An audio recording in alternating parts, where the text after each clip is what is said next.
Hope everybody's having a good weekend. This is 158.3. I'm going to talk about the Premier League so far this weekend. And I've had a great opportunity to watch all of it.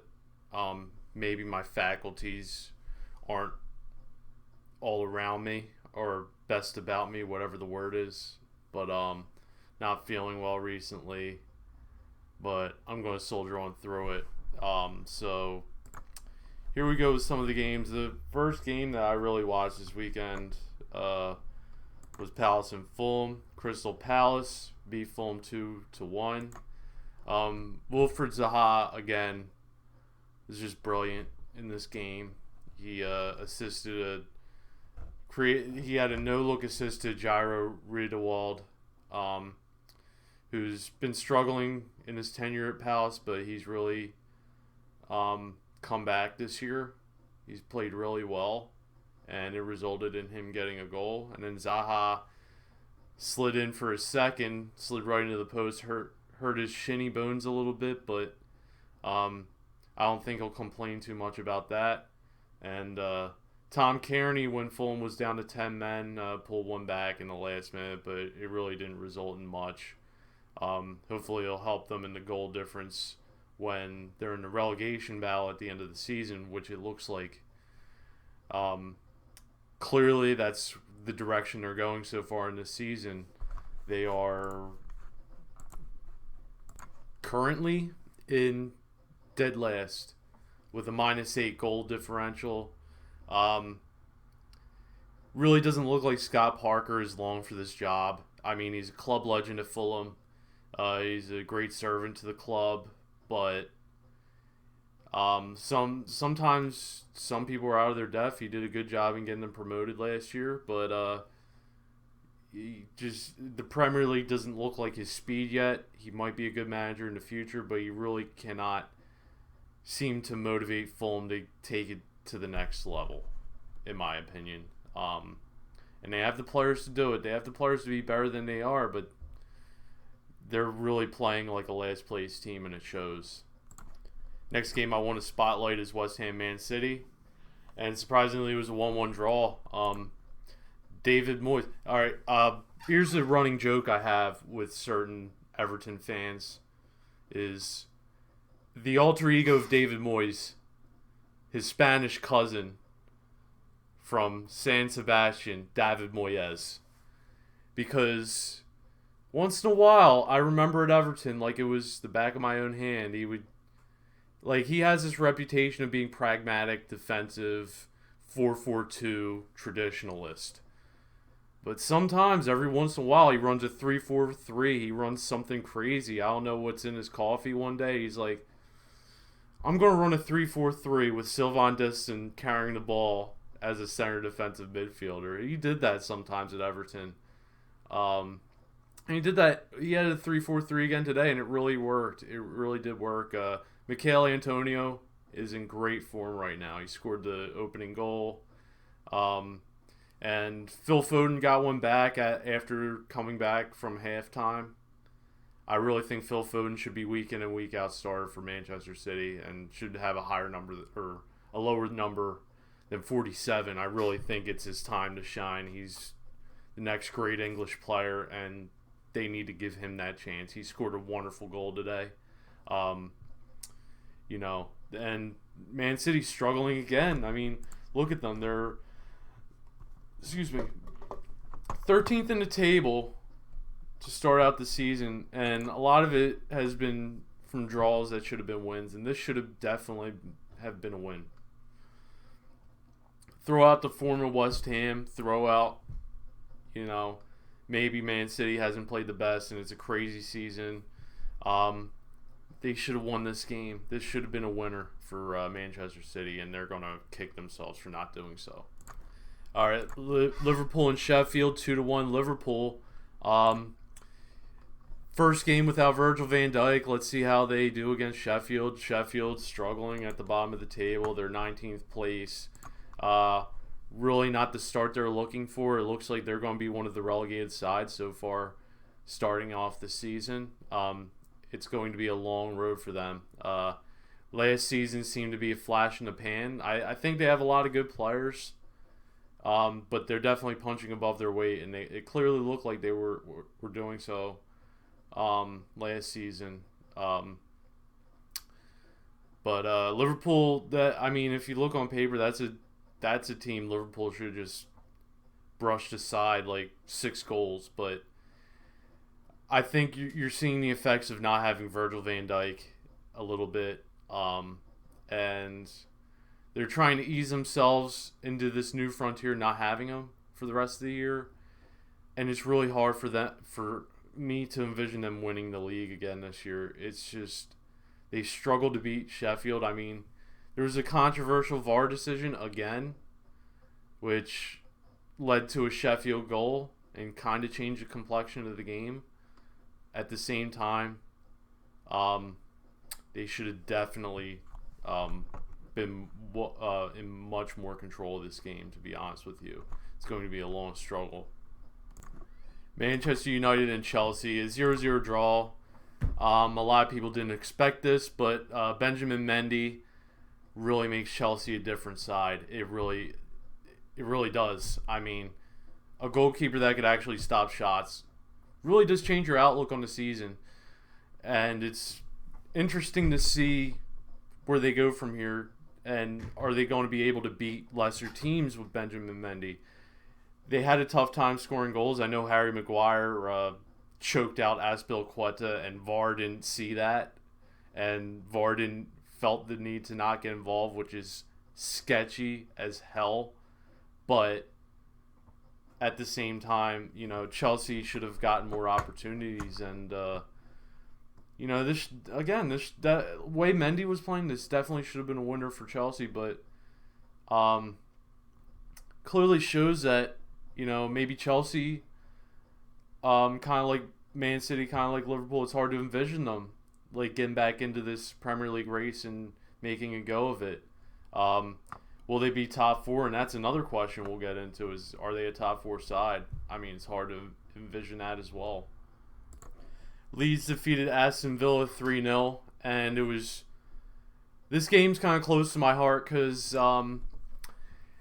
what happened was Patrick Bamford had one of the nicest hat tricks I've seen from a striker in quite some time. It wasn't like a complete hat trick, like left foot, right foot header, but it was a great hat trick in a way that, he finished one that was he just put one away, the first goal, and then the next 2 were just unbelievable. I'm not going to put the footage up, but the second goal was just unreal. It was from outside the box, and he just hit it perfect. And with 2 defenders in front of him with their feet in the way, he just somehow got it over their feet and into the back of the net. And Martinez struggled with that one. And he had this goal where Bamford had this goal where he was absolutely surrounded by Aston Villa defenders. And I don't know if they just didn't want to tackle him because he was in the box. They didn't want to take the risk. But they kind of all stopped. Like, they were all in his face. Like, no social distancing was going on. They were all in his grill. But Bamford somehow had enough room to get the ball out, get it over the feet of the defenders, and into the back of the top corner for an unstoppable goal. I mean, and Patrick Bamford's a guy I had in Football Manager a couple of years ago, and he was absolutely terrible. He just couldn't finish. He got himself into great positions, and we saw it at Middlesbrough. We saw it at Norwich, where he had the potential to be this great striker. He had great control of the ball. He got himself into good positions, but never could seem to hit the back of the net. And he's actually one of the most... He's very interesting. I mean, I would look him up. He's a very interesting story. He got his GCSEs at 13 or something ridiculous, where it's like graduating high school at 13, because GCSEs you do when you're in England, when you do them when you're in 16, 17 years old, sometimes 18. But he was top of his class in everything. He plays 4 instruments, knows 3 languages, and he actually got a full ride scholarship to Harvard when he was 15 years old. And he wanted to play football, and it looked like a bad decision at first. A lot of people said, "Oh, just go to Harvard." But he did show talent, and he did show aptitude for playing football at Premier League level, and today showed. I mean, he really looks like a very capable striker in the Premier League, and I'd love to see him consistently do that until the rest of the season. Maybe he'll be among the league leaders in goals, who knows. But I was really impressed with Patrick Bamford today. It was a real coming of age for him. Now here's a game that just happened I'm going to get a deep dive into. Southampton 2, Everton 0. Very disappointing game if you're an Everton fan, and what left me with the lasting impression was that I think with all the injuries and suspensions that happened, Everton really did not know how to adjust without Seamus Coleman and without Richarlison. It was a struggle for them. They played Ben Godfrey at right back, and they were scared to let him run up the field, and he looked like a square peg in a round hole. And it really hurt the team because they actually did try to go left, but it was basically James Rodriguez on his own on the right. And he was getting tackled. He was like surrounded. It really did not look like a good game tactically from Carlo Ancelotti, and I'm really disappointed. And there was a couple plays there, I think. Godfrey got up the wing, and he really showed his pace, which I was pleasantly surprised with. So I don't think it was a good idea to keep him in a limited role, because he drew a foul. He got a free kick on one of those runs. So, I mean, what was the holdup with that? And I think another big play in the game was Luka Dean. Luka Dean really, did not have the best games, and it ended in a red card. But a lot of his crosses were off. He was usually pinpoint the past few weeks, but this week he was just not hitting on his crosses, and that was a concern. That was of major concern for me. Now let's see how they change up formations for Newcastle. It's going to be a tough game. Shea Adams and Danny Ings had a hell of a game. James Ward-Prowse was all over it. And Gylfi had no answer. He really did not have a good game this week. And it's disappointing because he hasn't been terrible, but this week he really did not endear himself to many observers. It's just a really frustrating game to watch if you're an Everton fan. And now you're looking at Luka Dean. The Luka Dean foul. I mean, a lot of people say, well, it's not a red card. I think it was, because you got to look at it this way. You don't want to set a precedent of players accidentally stepping on the Achilles of an opponent, which could cause devastating and untold injuries throughout the Premier League. But I do hope that the suspension is reduced, because he didn't mean it on purpose. He didn't mean to hurt Kyle Walker-Peters on purpose. And it was clear to see he was trying to get away from him. It was just a misstep. The red card was deserved, but I don't think the ensuing suspension, which he will get, is deserved. I think he should get that reduced to 1 or 2 games maybe. And that would really hurt Everton in the coming weeks. Now you're going into this Newcastle game, and as far as I know, they're playing that game presently as we speak. They're currently playing Wolves. It's currently 0-0 at halftime. We'll see how Everton adjusts going into that game. But we went in after the past couple weeks. You certainly thought that was going to be an easy win for Everton, but going from the South Coast to Southampton all the way up to Newcastle, that's going to be a tough trip. Luckily, Finch Farm's on the way. They could get some training sessions in. But it's still going to be a very tough ask to go into St. James's Park and pull out a win. I'm expecting a draw at best for Everton. And as for Southampton, they went 3-3 last week. I believe that was, if I look that up, Chelsea. and they looked impressive, and they looked really impressive in this game. I think they really caught Everton off guard. They played a very high pressing style. They utilized the gegenpress to the best of their abilities. Ralph Hasenhüttl is a very talented young manager, and he's doing a great job at Southampton. Let's see where this takes him. Let's see if it takes him to the top half of the table at the end of the season, because they do have a good core players. Che Adams, Danny Ings can score goals. James Ward-Prowse really impressed me today. They have good wing backs. They have good wing play. The defense might be a slight question, but they held Everton to a clean sheet today, so we'll see where it takes them going into the future. Now, if we take a look at the Premier League table presently, Everton's still at the top of the league, 13 points. Liverpool's right behind them with 13, and Everton's ahead on goal difference. The Aston Villa game really hurt their prospects right now. With Liverpool, Aston Villa still in third, Leeds in fourth, despite Leeds getting the 3-0 advantage over Aston Villa. They're still behind by 2 points. Southampton's in fifth, so they're really the fast risers up the table. So same with Crystal Palace with their big win over Fulham. We'll see if they can keep consistent with that. And here's kind of the here's where it gets interesting. You have the powerhouses. You have Chelsea. You have Chelsea right there. You have Leicester's, Arsenal, Tottenham. Tottenham's 11th. They lost their last game, and Arsenal and Tottenham 10th and 11th. I mean, we expected them to kind of have a 2-horse race, in the top 4, whether it be second and third, whether it be first and third or first and second. They were definitely going to be there at the end of the year. You get to West Ham, who's played well. Manchester City's the real disappointment this year. A lot of drop points, and it really hasn't looked good. You have Newcastle in that fray, and who knows how that's going to be. Who knows where they're going to be going into the future. They do have a lot of injuries. Manchester United, 15th. What a disappointing year so far for them.